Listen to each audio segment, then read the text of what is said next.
Hello students. Today we are going to start our new chapter in the science portion, that is the chemistry portion. In this chemistry portion we are going to start our new chapter, that is the atoms and molecules. Okay. This is very easy chapter, but before we starting the chemistry portion in this chapter हम लोगों को क्या करना है कि एक basic जो concepts होते हैं कि भाई इसके अंदर हम लोगों को क्या क्या स्टडी करना है वो मैं आप लोगों को सबसे पहले बता देता हूँ। सबसे इजीएस्ट चैप्टर है एटम्स और मॉलिक्यूल्स, पर कब इजी होगा जब आप कोई बेसिक कॉन्सेप्ट्स जो है वो समझोगे तब। तो इसके लिए हम लोगों ने ऑलरेडी दो चैप्टर्स कर रखे हैं जो मैं ऑलरेडी आप लोगों को बता चुका हूँ। सबसे पहला चैप्टर हम लोगों ने किया था कि is matter around us pure, और उसके बाद मैटर्स इन आवर सराउंडिंग्स। दो चैप्टर्स हम लोगों ने ऑलरेडी किए हैं। ओके कि भाई सबसे पहला चैप्टर था कि मैटर्स इन आवर सराउंडिंग। तो सबसे पहले तो हमारी आसपास की जो सारी चीज़ें थे उसको हम लोगों ने क्या बोला था कि वो कोई मटेरियल है, कोई मैटर है। ओके, साइंटिफिक टर्म्स के अंदर हम लोगों ने उसको मैटर बोला था, जबकि बेसिक लैंग्वेज के अंदर उसको मटीरियल्स भी बोल सकते हैं। तो हम लोगों ने ये ऑलरेडी स्टडी कर रखा है कि मटेरियल्स क्या होते हैं। हमारे आसपास की जो सारी चीज़ें होती है वो मटेरियल्स होती है। फिर हमने देखा कि वो मटेरियल्स की बहुत सारी शेप्स होते हैं, बहुत सारे फंडामेंटल्स होते हैं, जैसे कि वो हो गए मान लो सॉलिड, वो हो गए मान लो लिक्विड, वो हो गए मान लो गैस। तो अब तीन टाइप्स के हम लोगों के पास क्या है, हमारे पास फेजिस है कि मटेरियल तीन शेप्स में हम लोगों को प्रोवाइडेड होंगे, सॉलिड, लिक्विड और गैस के अंदर। ओके, फिर हमने देखा कि उसकी प्रॉपर्टीज क्या है। तो ये तीन शेप्स के अंदर हम लोगों को जो भी मटेरियल्स मिलते हैं उसकी प्रॉपर्टीज के बारे में हम लोगों ने स्टडी किया। Also we have seen that also two forms will be available in the nature, that is the plasma and Bose Einstein form. Okay, उसके बाद हम लोगों ने स्टडी क्या किया कि भाई ये जो सारे मटेरियल्स है, ये सॉलिड हो गए, लिक्विड हो गए या फिर गैस हो गए, वो सारे मटेरियल्स क्या हमारे आसपास जो है वो क्या प्योर है कि नहीं है। सेकंड चैप्टर के अंदर हम लोगों ने ये सारी चीजें स्टडी की कि is matter around us pure और नॉट। ओके, तो ये सारी चीज़ों के बारे में स्टडी की तो हम लोगों को पता चला कि भाई गैस जो है वो भी एक मिक्सचर है, लिक्विड के अंदर भी हम लोग H2 है, H2O है, तो उसमें H2 और ऑक्सीजन है, दोनों का मिक्सचर है। सॉलिड हो गए तो सॉलिड्स को बनाने के लिए भी बहुत सारे मिक्सचर्स का इस्तेमाल होता है। तो इस तरह से बहुत सारे शेप्स अवेलेबल है जो कि प्योर है कि नहीं है, वो हम लोगों ने स्टडी किया। Then we have started the how can we differentiate these types of pure or not mixing the components, and will be discussed. Okay, हम लोगों ने क्या देखा कि भाई जो मटेरियल्स जो है वो प्योर नहीं है, जो मिक्सचर है, तो हम लोग क्या उसको सेपरेट कर सकते हैं। तो सेपरेशन करने के लिए हम लोगों ने बहुत सारी मेथड्स का इस्तेमाल किया था, फिर चाहे वो मैन्युअली हो चाहे वो केमिकली हो। ओके, मैन्युअली हम लोगों ने देखा था कि मिसिबल लिक्विड्स को, इमिसिबल लिक्विड्स को हम लोग सेपरेशन कर सकते हैं, जबकि केमिकल प्रोसेस से हम लोग भी क्या कर सकते हैं, डिफ्रेंशिएट कर सकते हैं। ओके, उसके लिए हम लोगों ने भी बहुत सारी मेथड्स का स्टडी किया है। जनरली हम लोगों ने स्टडी की थी कि भाई, फिर हम लोगों ने देखा था जनरली डिस्टिलेशन मेथड के बारे में स्टडी की थी कि भाई उसके अंदर हम लोग केमिकली रिएक्शन से किस तरह से हम लोग लिक्विड्स को सेपरेशन कर सकते हैं। ओके, या तो कोई भी पार्टिकल्स को सेपरेशन कर सकते हैं। अब हम लोगों ने जो सारी स्टडीज की है मटेरियल्स के बारे में, अब हम देखेंगे कि कोई भी मटेरियल्स जो है वो किससे बने हुए हैं। कोई भी मटेरियल, चाहे फिर वो पानी हो, चाहे फिर वो सॉलिड हो, चाहे फिर वो कोई भी गैस का फॉर्म हो, तो वो किस तरह से बने हुए हैं उसके बारे में स्टडी करना है, जो कि इस चैप्टर के अंदर है। So materials are made from the atoms and molecules. Okay, जो सबसे अगर मटेरियल को मैं ब्रोकन डाउन करता जाऊंगा into the pieces, okay okay, then I can get the smallest part that can not be broken. Okay, तो वो जो पार्ट मुझे मिला है मटेरियल को डिवाइड करने के बाद, छोटे छोटे हिस्से करने के बाद, वो मुझे एक पार्ट जो मिला है, वो एक पार्ट को मैं क्या कहूँगा, एटम कहूँगा। ओके, जनरली उसके बारे में इस चैप्टर के अंदर हम लोगों को स्टडी करनी है भाई। तो इसके अंदर हम लोग क्या देखेंगे कि एटम्स जो है, मॉलिक्यूल्स जो है वो क्या है, एटम्स की प्रॉपर्टीज क्या है, उसके रूल्स क्या है, उसके लॉज क्या क्या है, मॉलिक्यूल्स जो है तो उसकी प्रॉपर्टीज क्या क्या है, वो किस तरह से कॉम्बिनेशन में लगते हैं, कंपाउंड्स क्या है, एलिमेंट्स क्या है, ये सारी चीज़ों के बारे में इस चैप्टर के अंदर स्टडी करनी है। What is the difference between the compounds, elements, atoms, molecules, ये सारी चीज़ों के लॉज को स्टडी करना है।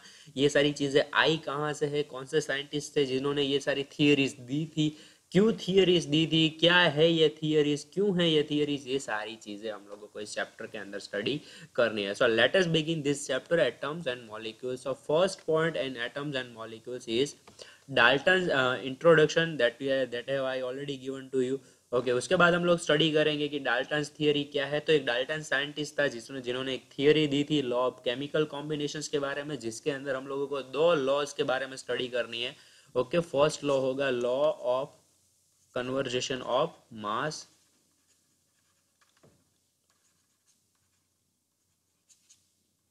एंड सेकेंड लॉ होगा law of the constant proportion. तो ये दोनों चीजों के बारे में हम लोगों को स्टडी करनी है. Then we have to start the atoms, molecules, ions. ये तीनों चीजों अलग अलग है भाई. एटम्स अलग है, मॉलिक्यूल्स अलग है, आयंस अलग है. ये तीनों चीजों के बारे में हम लोगों को जानना है कि क्या चीजों को क्यों आयंस कहा जाता है, कौन सी चीजों को मॉलिक्यूल कहा जाता है और कौन सी चीजों को एटम्स कहा जाता है. उसके बाद डिफरेंट टाइप्स के केमिकल फॉर्मूला जो है हमको लर्न करने हैं कि भाई मान लो कि कोई एक एटम हो गया, कोई एक एलिमेंट्स हो गया सोडियम. तो सोडियम को हम किस तरह से याद रखेंगे. तो केमिस्ट्री के अंदर बहुत सारी चीजें ऐसी है जो अभी आपको ऐसे ही लर्न करनी है. हम लोगों ने स्टैंडर्ड 8 के अंदर चैप्टर में देखा था कि सारे एलिमेंट्स का टेबल हम किस तरह से लर्न करते हैं. वही सारा टेबल्स जो है हम लोगों को लर्न करना है. मॉलिकुलर मास और फॉर्मूला यूनिट मास के बारे में स्टडी करेंगे, मॉल कॉन्सेप्ट्स के बारे में स्टडी करेंगे. ओके, इस चैप्टर के अंदर सबसे पहला इंट्रोडक्शन. तो हम लोगों ने ऑलरेडी इंट्रोडक्शन के बारे में पता है कि भाई as earlier in the 6th century Greek philosopher stated that all matter could be broken down into the four basic substance, fire, air, water and earth. These are the basic fundamental that we already know in the previous chapters. Okay, कि भाई चार divide किया है हम लोगों ने air, water, fire, अर्थ को. Okay, अब हम लोग बात करते हैं आज की कि भाई एटम्स जो है जनरली क्या है. So in the 5th century, people pondered further on the nature of the primitive elements and thought there must be things that are still smaller, something which is common in every substance. This made them think deeper and discover the presence of ultimate smallest particle, the atom. तो बहुत सारे ऐसे scientist थे या फिर ऐसे लोग थे जिन्होंने बोला कि अगर कोई भी सब्सटेंस है तो उसके अंदर भी कोई स्मॉलेस्ट थिंग प्रेजेंट होगी, जिसके बारे में अभी भी हम लोगों को स्टडी करना बाकी है. तो वो जो चीज़ें बाकी है स्टडी करना, उसके ऊपर रिसर्च करना बाकी है. तो अगर ये जो चीज़ें हैं जो अभी भी सब्सटेंस के अंदर प्रेजेंट है, जो स्मॉलेस्ट है, वो पार्टिकल कौन सा है, वो है हमारा एटम. ओके, तो ये एक बेसिक डेफिनेशन हो गई. Ultimate smallest particle is known as the atom, यानी कि सबसे छोटा पार्टिकल है कोई भी सब्सटेंस के अंदर का, उसको हम लोग क्या कह सकते हैं, एटम कह सकते हैं. उसके बाद बारी आई कि भाई एटम्स जो है वो तो हम लोग मान लो कि एक थियोरिकल पॉइंट ऑफ व्यू से प्रूव कर सकते हैं कि भाई एक सब्सटेंस है तो उसके अंदर एक छोटे छोटे से ये एटम्स है. पर इसको हम लोग क्या विजिबली देख सकते हैं, we can not see with the visible naked by naked eyes. Okay, हम लोग इसको विजुलाइज नहीं कर सकते अपनी खुली आंखों से. तो इसके लिए हम लोगों को क्या करना पड़ेगा कि इससे कोई बड़ा फॉर्म जो है जिसको हम लोग देख सकते हैं. ओके, कि भाई मान लो कि 4-5 एटम हो गए तो उन्होंने ग्रुप बना के कोई चीज बना ली. 4-5 एटम्स को मिलकर बता रहा हूँ, बोल रहा हूँ, समझ लेना. ये एक जो है वो एक एटम है, तो दूसरा एटम, तीसरा एटम, चौथा, और ये पांचवा और ये छठा, ये 6 एटम्स ने मिलकर एक ग्रुप बना लिया. ओके, तो ये जो ग्रुप हो गया मतलब वो एटम से थोड़ा सा बड़ा हुआ. ओके, तो after atoms term of slightly bigger entities was coined, that term is known as the molecule. तो इतने जो छोटे छोटे एटम्स है जो कि सबसे स्मॉलेस्ट पार्टिकल है, उन स्मॉलेस्ट पार्टिकल ने मिलकर एक ग्रुप बनाया जो कि अब एटम से थोड़ा सा बड़ा है, और उस क्वांटिटी को, उस एंटिटीज को मैंने नाम दिया मॉलिक्यूल्स. ओके, सो सबसे पहले क्या आएगा कि भाई कोई मटेरियल आएगा. मटेरियल किससे बना होगा, मॉलिक्यूल से बना होगा. और मॉलिक्यूल किससे बने होंगे, मॉलिक्यूल बने होंगे छोटे छोटे से एटम्स की वजह से. ओके, इस तरह से आप लोग बेसिक याद रख सकते हो कि सबसे पहले मटेरियल आएगा, मटेरियल के बाद आएगा क्या, तो मटेरियल के बाद आप लिख सकते हो कि भाई मॉलिक्यूल्स आएगा या तो फिर कोई सब्सटेंस आएगा. ओके, तो सब्सटेंस लिख सकते हो, और उस सब्सटेंस में क्या होंगे, मॉलिक्यूल्स होंगे, और मॉलिक्यूल्स में क्या होंगे, एटम्स जुड़े होंगे. तो इस तरह से आप सीक्वेंस याद रख सकते हो. ओके, अब जो कि मैं बात कर रहा था कि Dalton's theory and the laws of chemical combination. So there are generally two types of chemical combinations. The first law is known as the law of conservation of mass and second law is known as the law of constant proportion. So what are these laws? Okay, generally ये laws क्या है? laws यानी कि नियम. Okay, तो generally कोई भी चीज़ों को स्टडी करने के लिए किसी ना कोई रूल्स होते हैं, कोई ना कोई रेगुलेशंस होते हैं कि आपको ये जो है वो तो फॉलो करना ही पड़ेगा. ओके, वरना ये फॉलो नहीं करोगे तो आप क्या आप कोई भी चीज़ों को साइंटिफिकली प्रूफ नहीं कर सकते. फिर आपको अपने आप कोई थियरी बनानी पड़ेगी. ओके, तो इस वजह से हम लोगों को जो है वो लॉज को स्टडी करना बहुत ही ज़रूरी हो जाता है. तो सबसे पहला लॉ है law of conservation of mass. तो generally law of conservation of mass हमको क्या कहता है? Generally it is derived from the law of conservation of energy. हमारा जिस तरह से law of conservation of energy का लॉ था कि भाई एनर्जी क्या होती है, generally energy can not be created nor be destroyed, it can only convert from one form to another form. Okay, कि भाई एनर्जी जो है वो ना हम प्रोड्यूस कर सकते हैं ना हम क्या कर सकते हैं, खत्म कर सकते हैं. इसको सिर्फ क्या कर सकते हैं, एक फॉर्म में से दूसरे फॉर्म के अंदर कन्वर्ट कर सकते हैं. ओके, तो उसी तरह से कोई भी सब्सटेंस के अंदर का मास जो है, मैं क्या बोल रहा हूँ आप लोगों को सुनना है ध्यान से, कि भाई कोई भी सब्सटेंस या फिर कोई भी मटेरियल के अंदर का जो भी मास है, ना मैं उसको खत्म कर सकता हूँ ना ही मैं उसको क्या कर सकता हूँ, डेवलप्ड कर सकता हूँ. वो क्या रहेगा, अगर मैं कोई एलिमेंट्स या फिर सब्सटेंस में से दूसरा एलिमेंट्स या फिर दूसरा सब्सटेंस बनाऊंगा बाय द केमिकल रिएक्शन, तो उसमें भी सेम टू सेम मास ही आना चाहिए. मतलब मान लो कि मेरे पास इस साइड में 18 ग्राम्स का मास की चीज मैंने बनाई है, तो अगर मैं ये साइड दूसरी कोई चीजें बनाता हूँ, दो चीजें मान लो कि एक में से मैंने दो चीजें बनाई, तो एक चीज में 9 ग्राम की बनाऊंगा तो दूसरी भी कितनी बनेगी, 9 ग्राम्स की ही बनेगी. ओके, तो इस तरह से जो मास है उसको क्या कर सकते हैं हम लोग, ना क्रिएट कर सकते हैं ना ही डिस्ट्रॉयड कर सकते हैं. जो एक साइड में रहेगा वो ही केमिकल रिएक्शन होने के बाद दूसरी साइड में आएगा. मतलब दोनों साइड में क्या होना चाहिए, मास को हम लोगों को सेम टू सेम रखना है. ओके, इसी के ऊपर से हमारा लॉ है. अब स्टेटमेंट पढ़ लेते हैं हम लोग. The law of conservation of mass stated that the mass of a closed system will remain a constant in the chemical reaction. In other words, mass can neither be created nor be destroyed in the chemical reaction. This law was first formulated by the Antoine Laurent Lavoisier in 1789. ये जो scientist आपको ऊपर दिख रहे हैं ना भाई साहब, उन्होंने ये लॉ दिया है भाई. एंटोनियन लॉरेंट लेवियजर जो है, उन्होंने ये लॉ दिया है कि भाई ना मास को क्रिएट कर सकते हैं ना ही मास को डिस्ट्रॉयड कर सकते हैं. केमिकल रिएक्शन के अंदर ये पूरा मैंने जो किया, 18 ग्राम्स जो लेफ्ट हैंड साइड पे आप लोगों को दिख रहा है, जो कि राइट हैंड साइड में 9 में डिवाइड हुआ है, तो ना हम मास को क्रिएट किया है ना मैंने डिवाइड किया है, जितना है उतना ही रखा है. ओके, ना मैंने डिस्ट्रॉयड किया है. ओके, डिवाइड तो किया है पर मैंने डिस्ट्रॉयड नहीं किया है. ओके, अब उसी तरह से दूसरा लॉ जो है कि भाई लॉ ऑफ कांस्टेंट प्रोपोर्शन. तो पहला लॉ तो बहुत ही इजी हो गया कि law of conservation of mass, mass ना क्रिएट ना डिस्ट्रॉय. उसी तरह से लॉ ऑफ कांस्टेंट प्रोपोर्शन है. अब लॉ ऑफ कांस्टेंट प्रोपोर्शन हम लोगों को क्या बताता है कि भाई कंपाउंड्स, पहले तो बात आती है कंपाउंड्स के बारे में, पहले बात आती है एलिमेंट्स के बारे में. अब एलिमेंट्स और कंपाउंड का टॉपिक जो इसी चैप्टर के अंदर बाद में दिया गया है, पर अभी आप लोग सिंपली क्या समझ सकते हो कि कंपाउंड्स और एलिमेंट्स जो है वो क्या है, एक टाइप के सब्सटेंस है. जैसे कि मान लो कि एक सब्सटेंस हो गया H2O, एक सब्सटेंस हो गया H2 सिर्फ और एक सब्सटेंस हो गया O. तो आप इसी तरह से चीज़ों को समझ सकते हो कि मैं किसकी बात कर रहा हूँ. तो इसको मैं कंपाउंड्स बोल सकता हूँ, एलिमेंट्स बोल सकता हूँ. ओके, इसमें कोई फर्क नहीं पड़ेगा.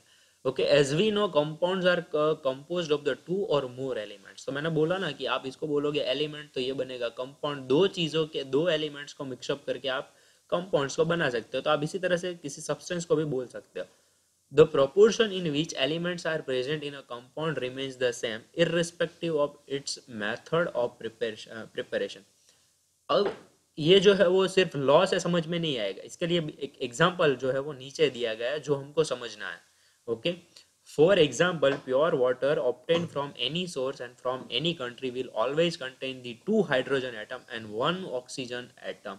यानी कि ये क्या कह रहे हैं कि कांस्टेंट प्रोपोर्शन के अंदर सारी चीजें रहनी चाहिए. मतलब मेरे को पानी बनाना है तो पानी के एक मॉलिक्यूल को बनाने के लिए मैं हाइड्रोजन के 2 मॉलिक्यूल लूंगा और ऑक्सीजन का एक मॉलिक्यूल लूंगा, चाहे फिर वो इंडिया की बात हो, चाहे फिर वो ऑस्ट्रेलिया की बात हो, चाहे फिर वो कनाडा की बात हो, किसी भी कंट्री की बात हो, उसमें ये प्रोपोर्शन में कोई चेंज नहीं हो सकता। ये हमारा लॉ कह रहा है कि भाई आप कोई भी कंट्री के अंदर से जाओ, आपको अगर पानी का एक मॉलिक्यूल बनाना है तो इसके प्रोपोर्शन में आप चेंज नहीं कर सकते। इसका जो फॉर्मूला है it can not be changed. Compound अगर एक बार बन गया है, मेरे को पानी बनाना है, तो हमेशा के लिए मेरे को H2O ही प्रोपोर्शंस में लेना होगा। ओके, ये मेरा प्रोपोर्शन है। ओके, प्रोपोर्शन का तो मीनिंग आप लोगों को पता है ना, कि प्रोपोर्शन यानी कि ये। ओके, तो इसको हम प्रोपोर्शन बोलते हैं। तो जनरली मेरा जो प्रोपोर्शन है वो कितना रहेगा कि भाई H2 है तो ऑक्सीजन एक ही रहेगा। उसी तरह से अगर रिस्पेक्टिवली मैं कंबाइंड करना चाहूँ तो इसका जो रेशियो है वो मास का रेशियो मेरा किस तरह से रहता है, 1/8 का रेशियो रहता है। इसका मतलब ये है कि मेरे अगर हाइड्रोजन और ऑक्सीजन एटम्स को मैं रेशियो में कन्वर्ट करूंगा, मास के रेशियो में कन्वर्ट करूंगा, तो मेरा हाइड्रोजन एटम है वो 8 होगा, तो उसके प्रोपोर्शन में ऑक्सीजन जो है वो कितना ग्राम में होगा, 1 ग्राम के अंदर अवेलेबल होगा।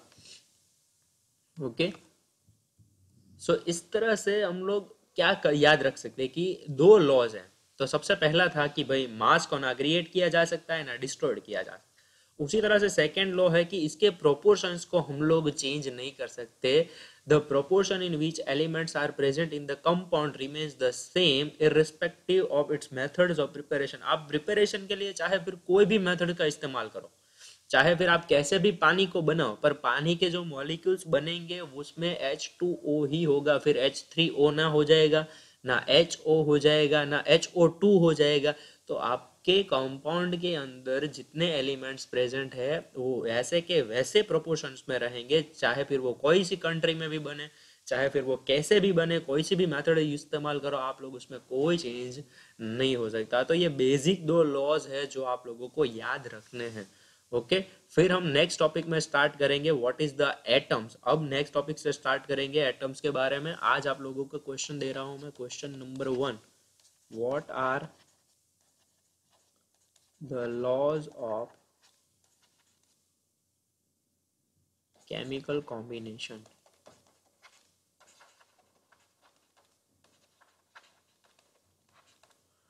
So there are two laws of chemical combination, and these are the law of conservation of mass and the law of constant proportion. Okay, so that's it for today. Thank you very much for reading this lecture. If you had any kind of doubt, you can ask me on the comment section, you can ask me on the WhatsApp, or you can ask me on the Instagram also. I have noticed that the some of students are not watching the videos. Please be serious about your studies and watch the lecture. हम लोग generally 20 minutes का ही तो lecture बनाते हैं, तो 20 minutes तो आप लोग अपने ज़िंदगी से निकाल ही सकते हो। ओके, तो 20 मिनट्स का लेक्चर देखते रहिए, बराबर है। तो आप लोगों को क्या है कि नॉलेज मिलेगा। ओके, स्टडी तो मेरे को पता है कि आप लोग फिर क्या करते हो कि एग्जाम टाइम पे सिर्फ क्वेश्चन आंसर्स के ऊपर डिपेंडेंट हो जाते हो, तो फिर क्वेश्चन आंसर में से आप लोग मार्क्स ले आते हो, फिर नॉलेज आप लोगों को नहीं मिलता है। तो ये सारी चीज़ें आप लोगों को इसीलिए देखनी है ताकि आप लोगों को नॉलेज मिले। Okay, and till then bye bye everyone, take care of your self, wear a sanitiser mask and wash your hand carefully. Okay, till then bye bye everyone.